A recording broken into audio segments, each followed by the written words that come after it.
How's everyone doing today? Day 2 afternoon audience, excited to see you. Have a very exciting panel for you on ICO marketing. And I must say how excited I am to be up here. I've done events with several people here on the stage that they've put together and have moderated, so excited to bring some good questions to the table. This will be the most exciting panel of the day. Have your notebooks out. Grandkids will hear about how good the answers are. So let's get to it. I'm going to lead into the panel for everyone's intros if you want to get us started. Yeah, absolutely. My name is Alexandra Karpova. I'm a founder and CEO of Crypto PR Lab. We're a boutique PR and ICO advisory agency based in San Francisco and New York. And we focus on helping one of the most amazing companies in the space to grow and be exposed to the community and the world. Hi, I'm Lindsay Carnett. I'm the CEO and president of Marketing Maven. And we are also bi-coastal. We are in LA and New York. And we're actually doing the business PR for the Crypto Invest Summit. So a lot of the media that you've seen here, we've invited. And we're focused on PR, social media marketing, and influencer marketing. Brian McMahon, I am the CEO of Expert Dojo. Expert Dojo are an early stage accelerator here in Santa Monica. That means we specialize in investing in the very poorest of people who aspire to be a tiny bit less poor tomorrow. And we have a very strong focus on growth hacking. We love the early stage space, love the creativity and the excitement that's in there. And blockchain is an interesting space for us to have played in over the last couple of years. And I'll explain a little bit later, while only now are we looking to invest in it. Hey everybody, my name is Kurt Kumar. My day job is to help ICOs. Evening, I run conferences, which is BlockCon, Block to the Future, MarriageCon, RestartX. And I don't know if they have the slide up, but we are basically the fast food of ICO services. So if you want Telegram growth hacking, we charge only 25 cents. Earn.com charges roughly $3, and we charge you after we add people to your Telegram channel versus Earn that charges you before. So this is marketing, right? You just got straight into it.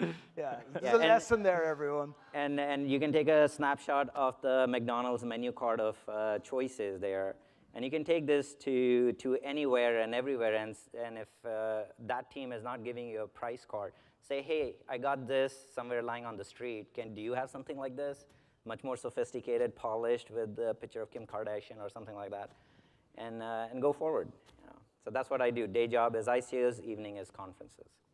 Excellent. And I actually love how Kurt has put up a full menu, prices. There's so many groups in the space that are not transparent, that act like they have to go behind a curtain to figure out what they want to charge you, what you'll pay, and therefore what they'll deliver. Marketing agencies don't always have a good name. Some of them have disappeared on projects halfway through. And I want to focus today's talks on constructive, actionable recommendations for everyone here in the audience, everyone viewing the video. Want to make sure you're able to walk away with something because it's such a crucial topic here in 2018. Much different than earlier this year, much different than 2017. Want to talk about where it's all going. Obviously, the days of putting up a white paper, having a few influencer posts, or an anchor fund getting involved, those days are over. So want to talk about what it means to bring your best marketing to the table. And that's really what I train my team on. I run a company here, digital niche agency, DNA, and we focus on investor acquisition, is how do we bring the best? How do we bring the best to today's conference? How do we bring the best to the investors, to the media, to the actual users of every given project? So to kick that off, to start it out, we're in the bear market.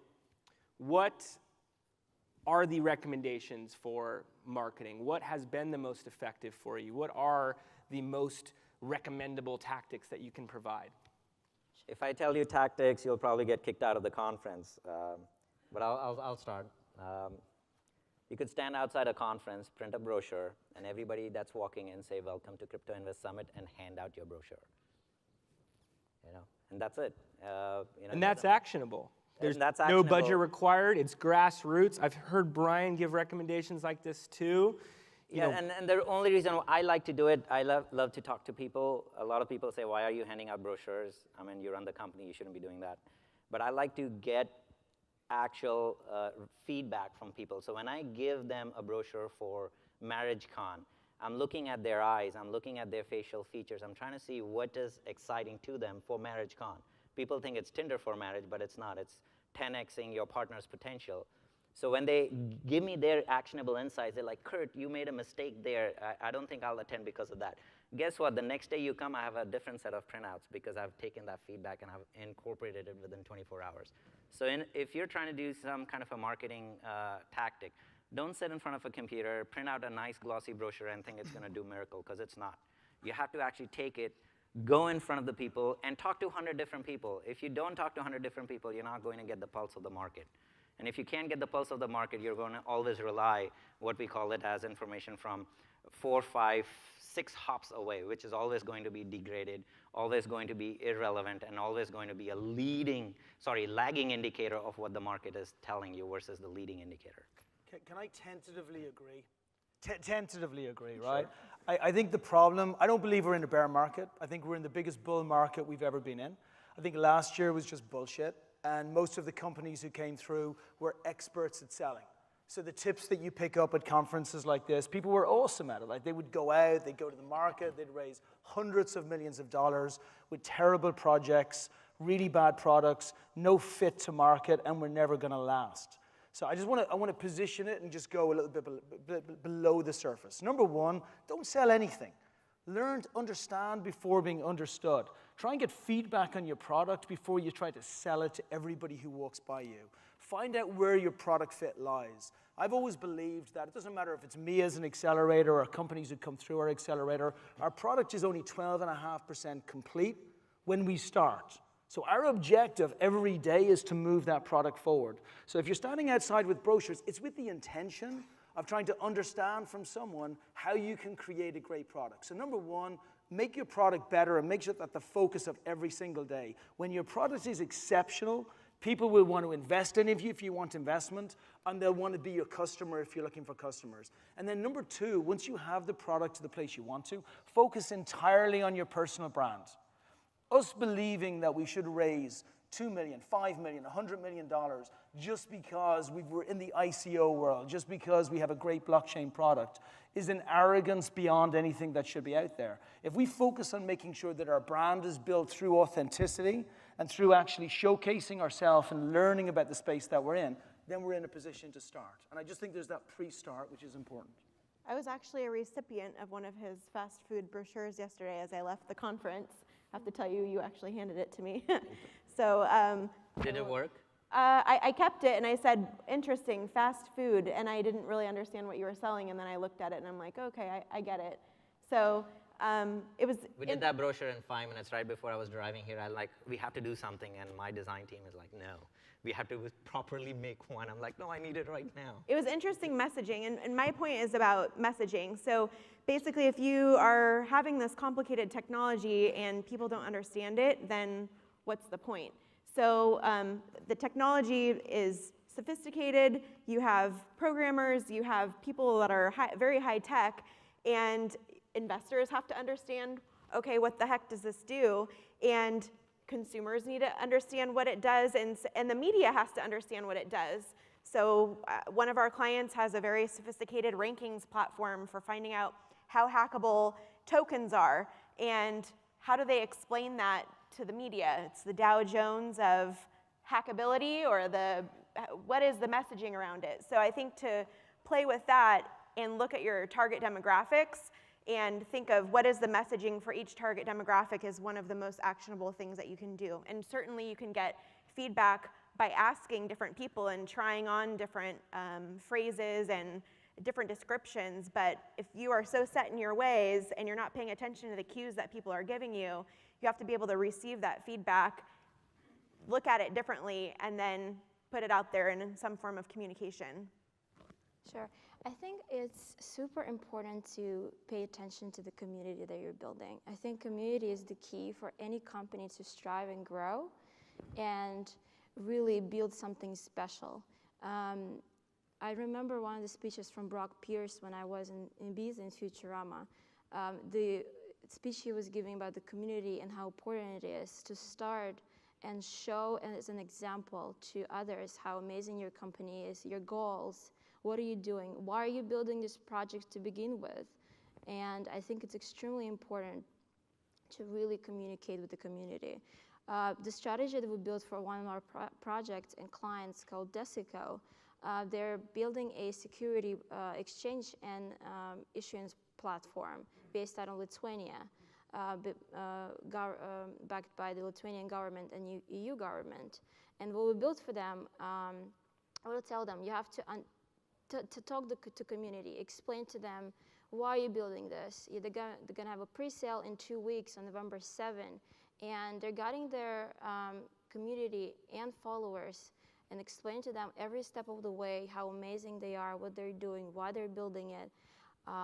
And also the way we do PR, we build story little by little to the press, to the world, to tell what STO is all about and what all the clients are about. I think community is number one to focus on any project. Excellent, excellent. So everyone on this panel has done a lot of PR. They've interacted with the media. It's an area that I see projects struggle with quite often. Either they're expecting for all of the big boys to publish them on a simple press release or a first touch, or have just truly underestimated what it requires and fallen short in building out the strategy at times. So as we have PR agency experts up here and groups that regularly talk with publishers, with writers, not everyone has the ability to golf with the top publishers or spend endless nights with them overseas to have those relationships just to make a call. How can a startup craft a PR strategy? From the content development to the distribution, are there any tips that we can provide? I'll jump in right here. Well, like you mentioned, just because you put out a press release doesn't mean that everybody's going to pick it up. There are some publishers who will pick up press releases. We like using search engine optimized press releases that have embedded backlinks. You can also embed video in those too. And those are not meant for media as much as they're meant for consumers and people who are Googling your company. So it is important to do that, but don't expect that to generate the results for you. You have to go directly to the contacts via phone, via email with something that's newsworthy. And that means something that's timely, local, quirky, hard news, or personality involved. If you can have as many of those newsworthy aspects in your pitch, that is not your press release, it's actually a pitch to that person to pique their interest. That's how you get an actual story as opposed to just getting a press release picked up. I'll add to that. We have a lot of projects coming to us to say, oh, we want to be an entrepreneur, we want to be in Forbes, we want to be in VentureBeat, and all tier one. But it doesn't work. You have to start from a little lower level of PR. You have to build yourself up. You have to prove to the community that you deserve to be a part of tier one, that you have a content and you build a product and you have a strategy and you have the community, you have the people, you have the backup to really be there. And I don't believe in paid media. I think you have to really build a very interesting content and spread it around, start with lower media to grow it organically and be picked up by tier one.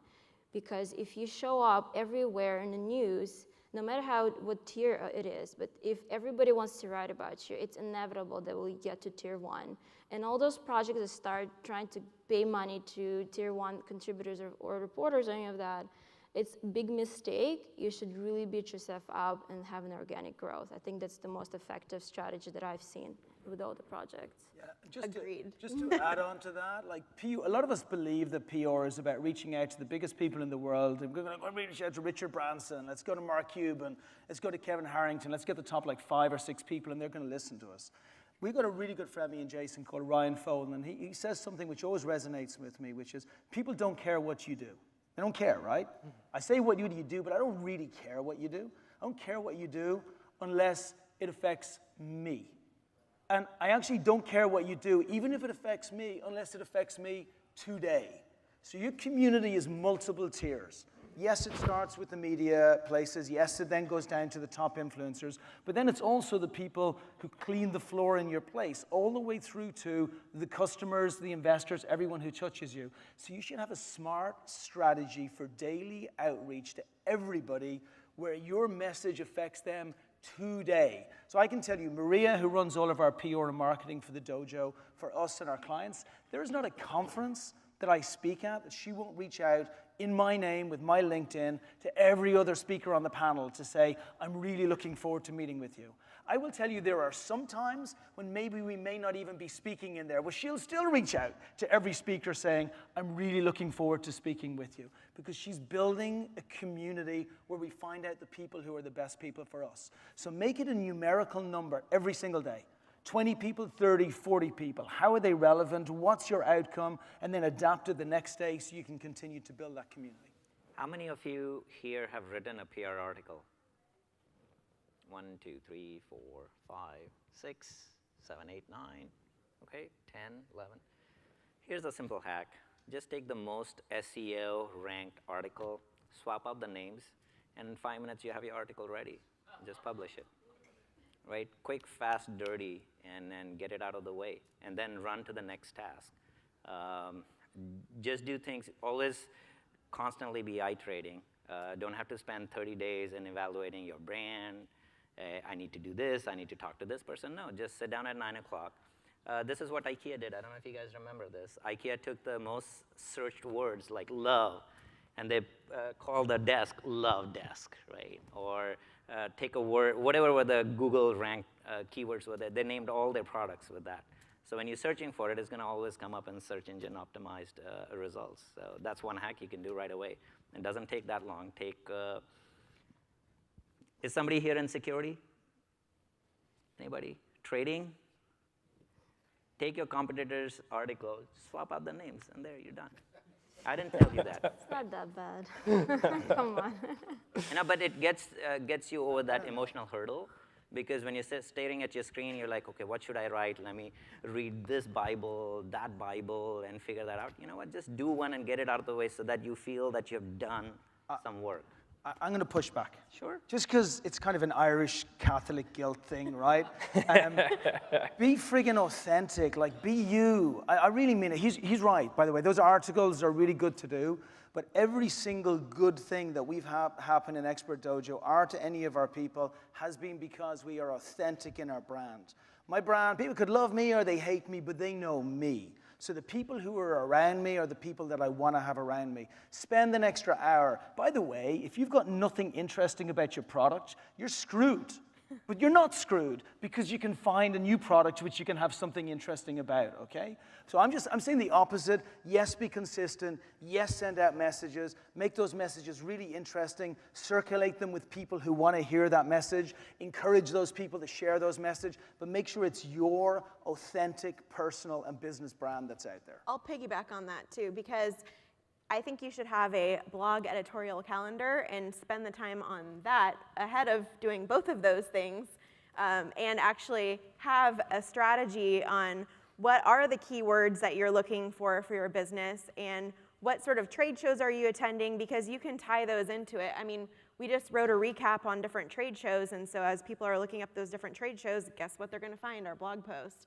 So, but this is something that was planned ahead of time. It was strategic in nature, and we have all the embedded backlinks. So yes, you can backlink it, and you can be authentic, but you actually have a plan, and you can do this with a 3-month plan, a 6-month plan, whatever it is, and look at your keywords, look at the key phrases, and look at what you want to speak to and what you want to be known for as a thought leader. By the way, Yes, yes, and yes. By the Have way, a strategy.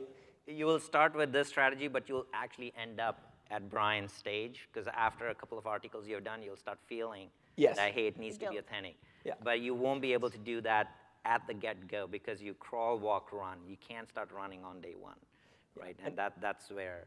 And have your calendar, craft your own message, know what your competitors are talking about. I actually don't advise on activating any marketing strategy until it's complete, and it's nowhere near complete until you've done a real-time, in-depth competitor audit. You should know the exact writers at the exact publishers that are talking about similar brands in your space or within similar technology verticals. You should know the influencers who are talking about them, the frequency to their social posts, their community posts. You should know everything that's happening in the conversation before you add to it, and add your own personal touch, and schedule out your calendar so that you're taking users through a funnel, through a different journey, and want to actually go further in on that funnel and talk about the audience that's within it.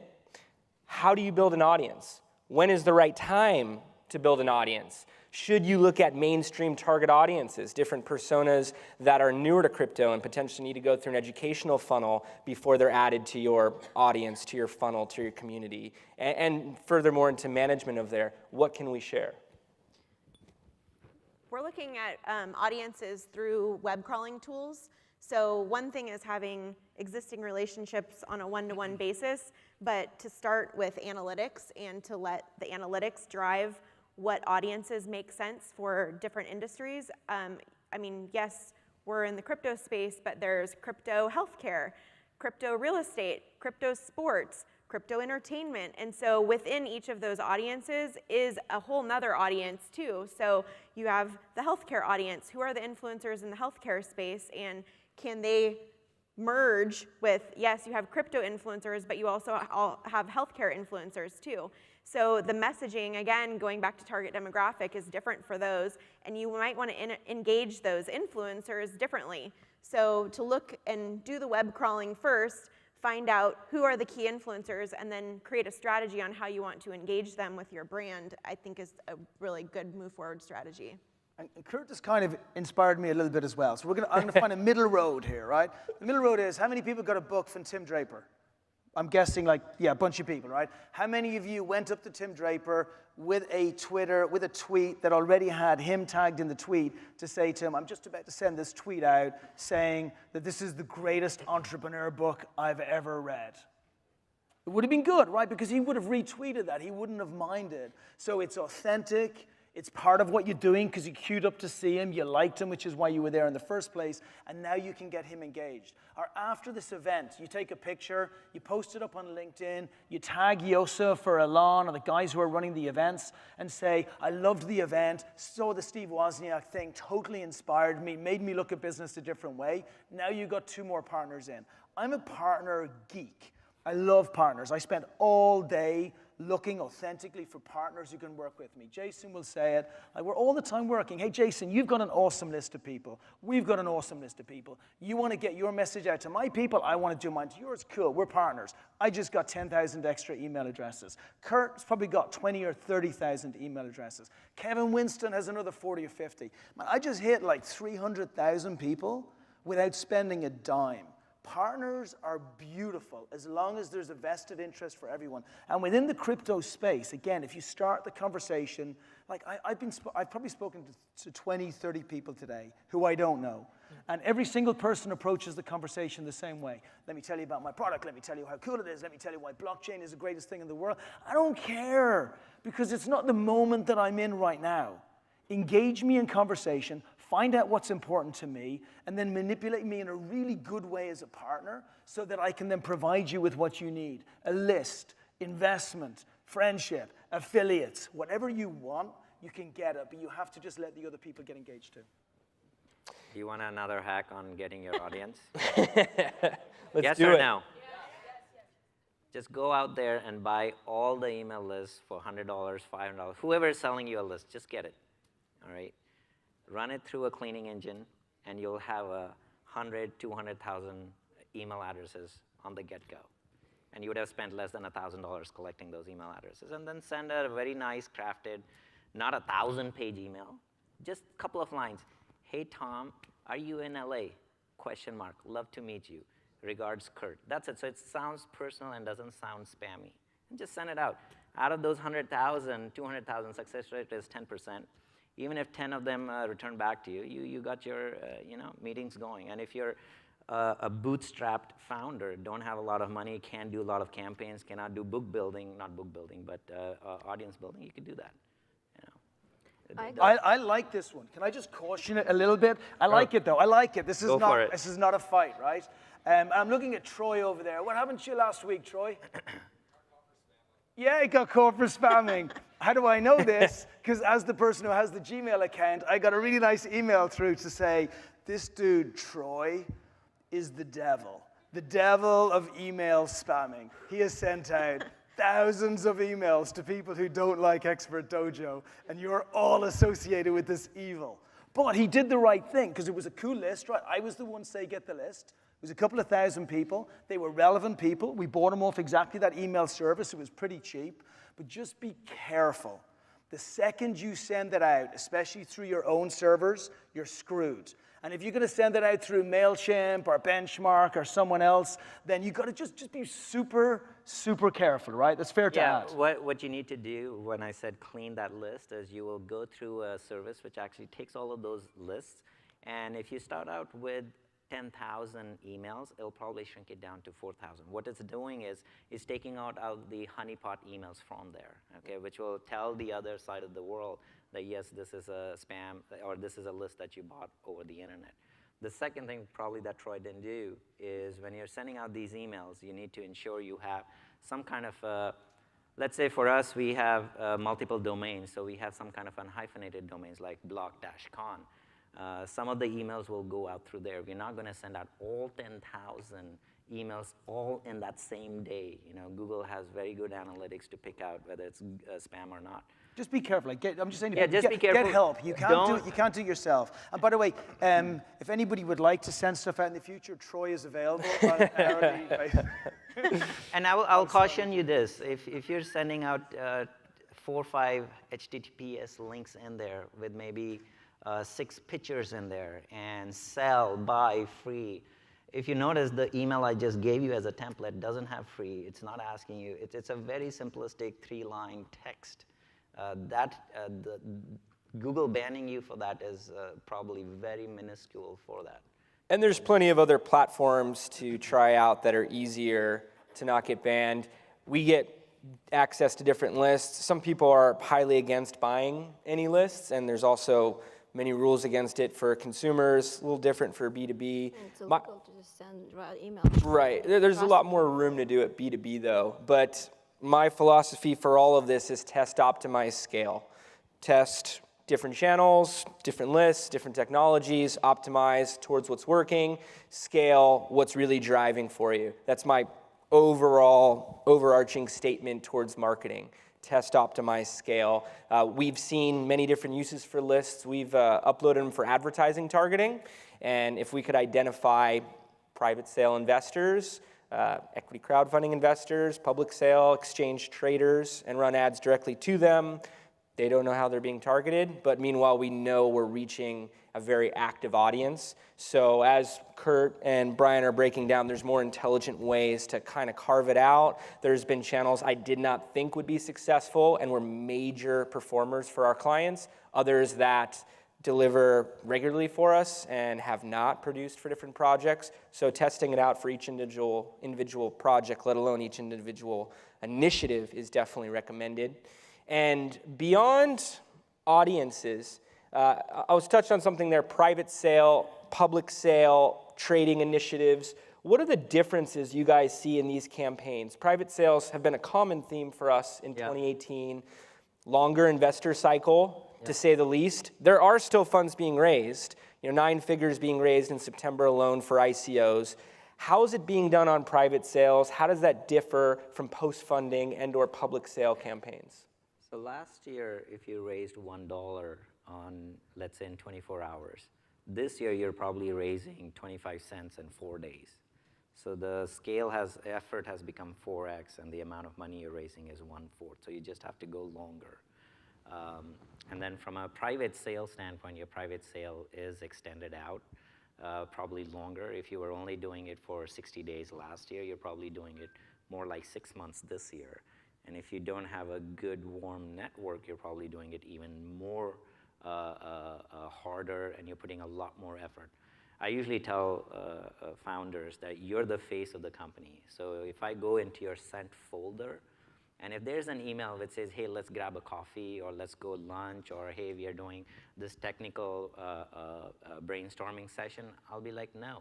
Your time needs to be spent with going to a coffee with an investor, going to a family office. You cannot be spending 2 hours doing technical discussions today when your time is more valuable somewhere else.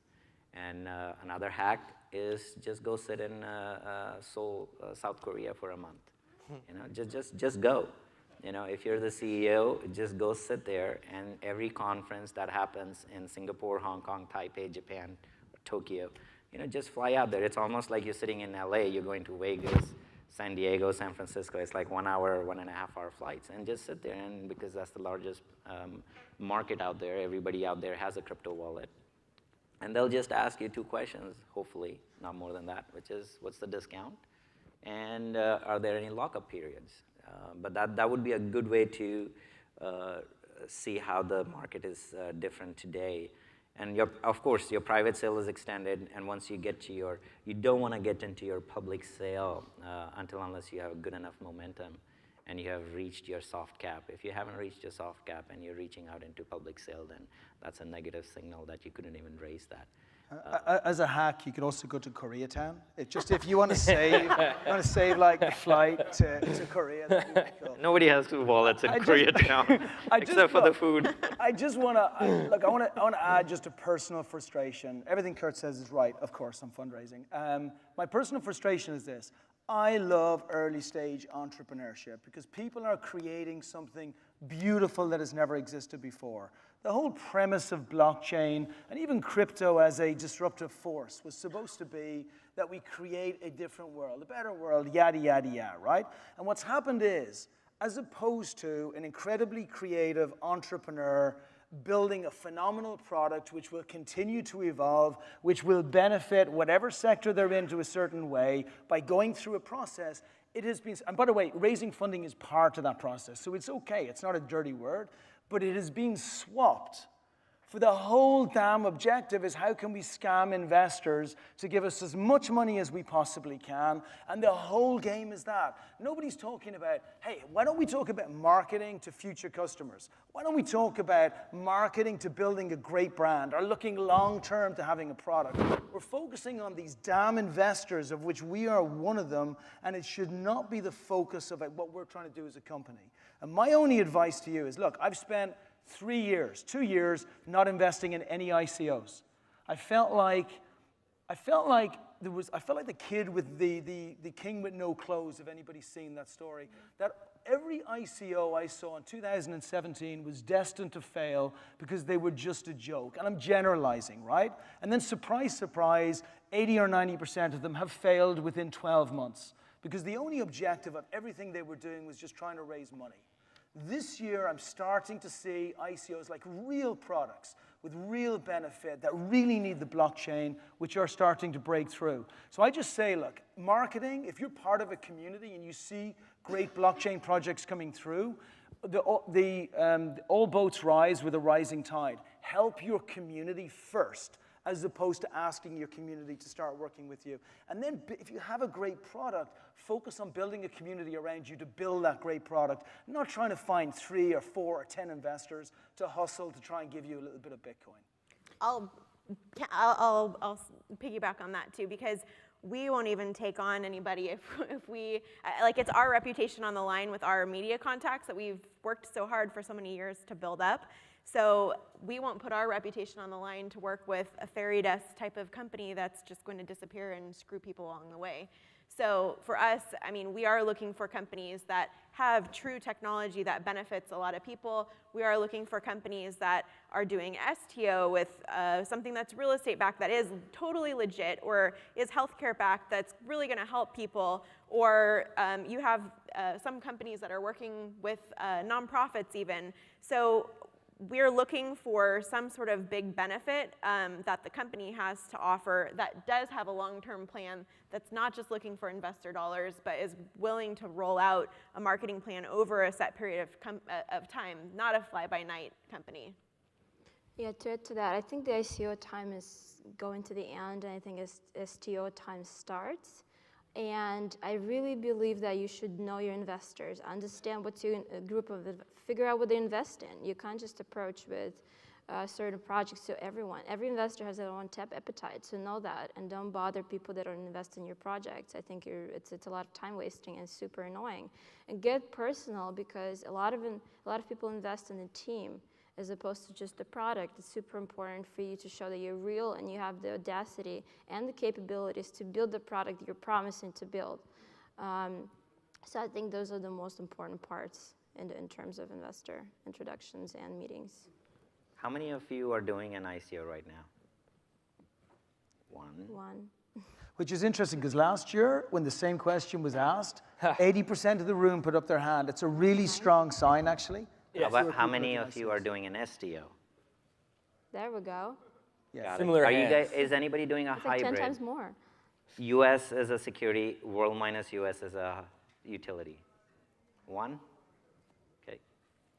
So for these people raising their hands, for individuals in this room that have friends that may be in a similar boat, they're doing ICO, STO, offline raise, or just looking for better marketing recommendations as a whole, let's say they're looking for third parties to support on their model. Groups that have experience, that have been through this many times, seen stuff fail, seen stuff succeed.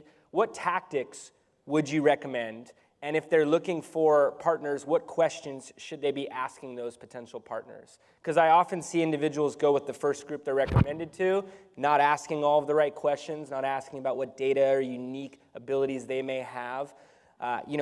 Brian is talking about all the startups out there. Unfortunately, startup success rates are low in the first year, the first couple years.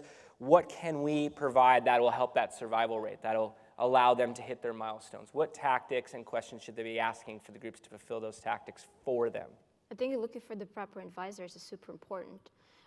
It's important to find advisors and also investors that have similar experience and done what you're trying to do and follow their advice as opposed to just reinventing the wheel, which is a complete waste of time. There's plenty of advisors and agencies and consultants that have a lot of experience in the space and is still growing and can definitely show you and help you how to grow properly instead of making a lot of mistakes, especially from the legal perspective. So I think just asking the right questions and speaking with as many experts as possible, bringing the right people on the in the team, and just follow the advice and grow with it. And also trial and error also works. See which one works best for your project, for your team, and just follow the trends and see how it goes.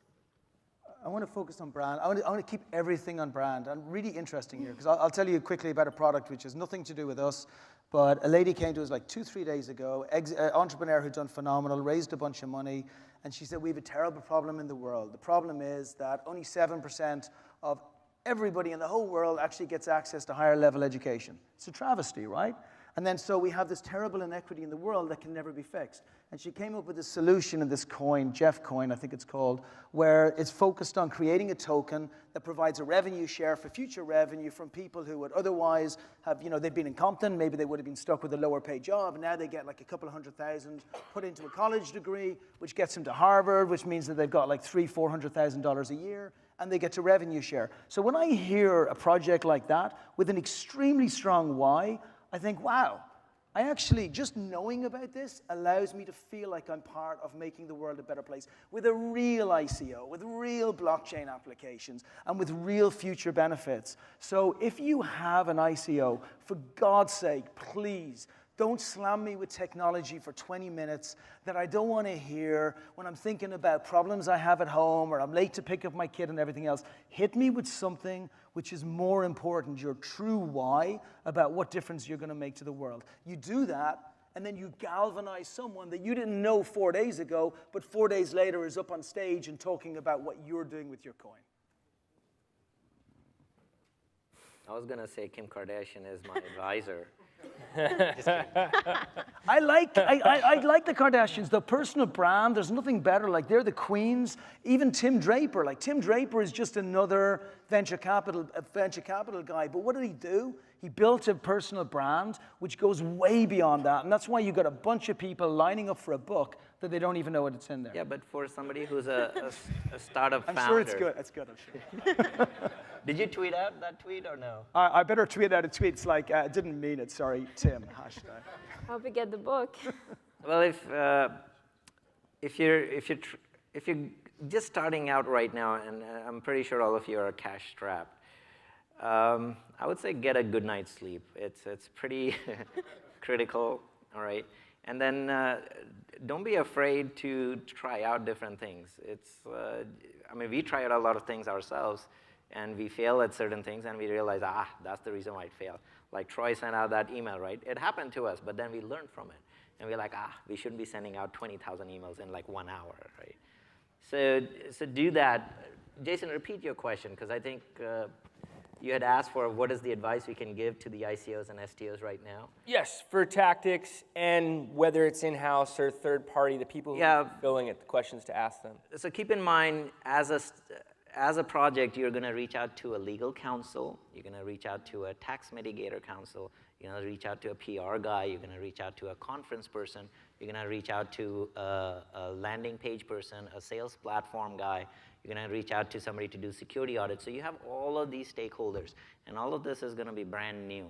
So at the end of the day, you're like, shoot, this guy's charging $1 for that service, somebody else is charging you $10,000 for that. How do I figure out what is the normalized rate here? So you'll have all of those conversations happening. The best thing you can do is do what a car, when your car breaks down, what do? You go to the first mechanic and ask them, like, hey, what's wrong with my car? And the car mechanic will say, the brakes are wrong. It'll take you $10,000 to fix it. You're like, oh, great. Go to the second mechanic. Ask the same question again, hey, what's wrong? And he'll probably say the brakes are wrong and the steering wheel. Go down to the third one. And then you'll figure out the commonality. Just pay for the commonality and move forward. And that will get you through the process. And by the time you get to the fourth mechanic, by the way, you'll become an expert in whatever was wrong. So you can troubleshoot and analyze it. So that's the one advice I will give. Don't be afraid. Ask questions. And you can also ask, like, hey, what did you do in your prior project? Can you give me 2 projects that you did an ICO with? How much did you raise? And what was the success there? What all did you do there? Can we do exactly that? And how much would you charge us? Get the rate card. If you're not getting the rate card, then that's a problem. In terms of his sleep tip, we did put a sleep mask in your bags. So if you saw the little white sleep mask, that's from Marketing Maven. And a lot of you are worldwide. So, I mean, this is why you're on different time zones, awake at all hours. And so I think to find a team that can have you covered in different markets too is important.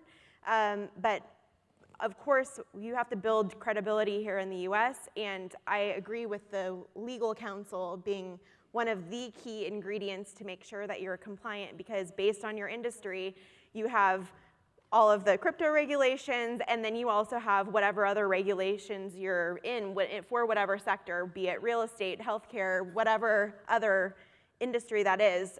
So to make sure that everything is playing well together and your messaging works and you're doing everything above board, that's what I care about the most for our clients. And keep in mind, when you do get the legal team onboarded, as a founder, you feel like, wow, I've given them the money, they're going to come back with this omelet, and we'll all eat it. It's not going to go like that, because the legal team is not going to lead you on. Because in your head, you're thinking, oh, I have the legal team. Let me ask them, like, hey, should I go Malta and Cayman? They're not going to answer that question right away. They're going to say, like, well, what do you like to eat? You're like, well, what's better? And then they'll be like, well, are you vegetarian? So you're going to go this conversation path for 2 to 3 months. So just keep in mind that not everything will be ready-made, even though you have signed them up for that.